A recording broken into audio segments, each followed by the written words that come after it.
Hey. All right, here we go. Well, first of all, Scottie, you made my life easy. I only had to call 63 shots today. Take us through the round. 8 birdies, no bogeys. You put on another clinic. Yeah, I felt like my ball striking was really good today. Hit a lot of greens. I played the par 5s well. The par 3s I felt like today were playing very challenging, and I played the par 3s really well. So overall, it was a good effort. We're proud of the score today. I thought 8 and 9 were crucial holes. Didn't hit a great iron at 8, but you were able to make an up and down. And then at 9, you kind of had that hit the flop shot over the bunker, and you make a 36-footer. Yeah. Number 8 was really, I think, the only bad swing I made today. And it was nice to get that ball up and down.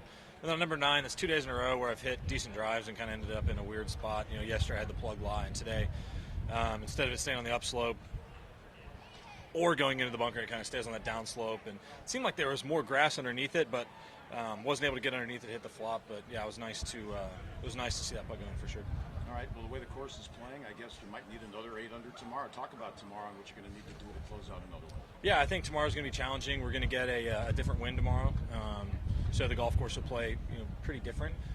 But it's something that we'll adjust to tonight, kind of get in the right headspace, and go out tomorrow and do our best to stay patient and try and execute. Well done. Congratulations. Thanks. Scottie, what was the most impressive shot you hit today from your perspective? From my perspective? I mean, off the top of my head, I think the shot into 15, the approach shot.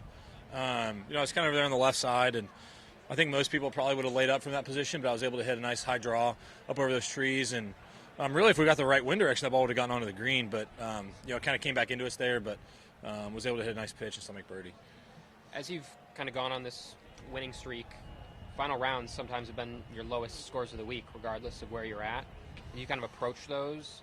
I know you try to take it every round the same, but is there something about trying to go out and get one on Sunday? No, I mean, I don't put that much thought into it. Going into tomorrow, I should be close to the lead, if not in the lead. We'll see where everything shakes out. The guys behind me still have some holes to play, but we'll see. Either way, I'll be in a decent position going into tomorrow.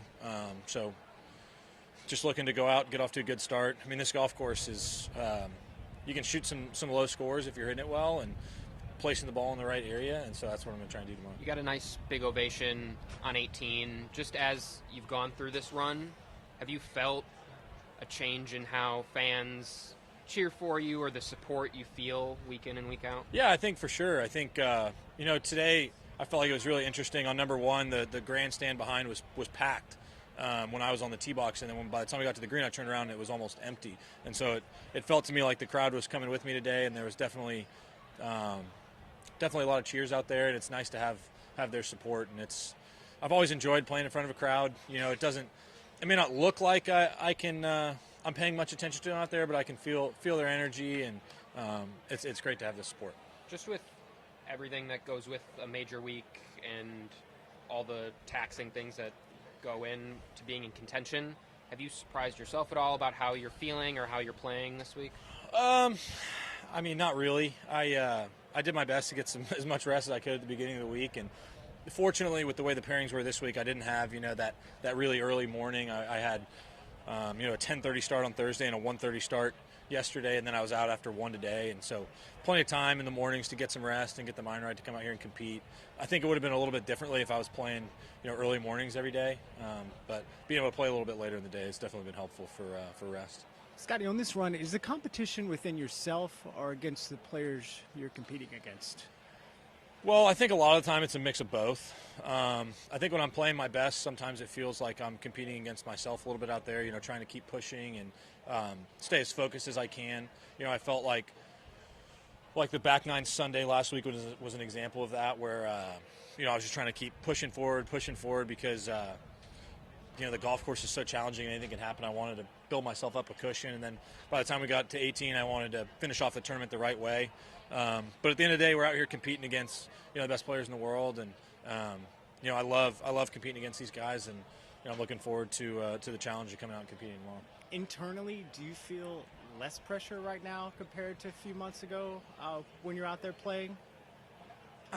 It's tough to answer. I mean, I talked about it a bit at the end of last week. I mean, I really love winning, and I don't really like losing at all. It's one of those things where I try to manage the expectations of myself, to kind of get that stuff out of the way and then go out there and compete. Appreciate it. Appreciate it, Scotty. Thanks, Scotty. All right. See you tomorrow.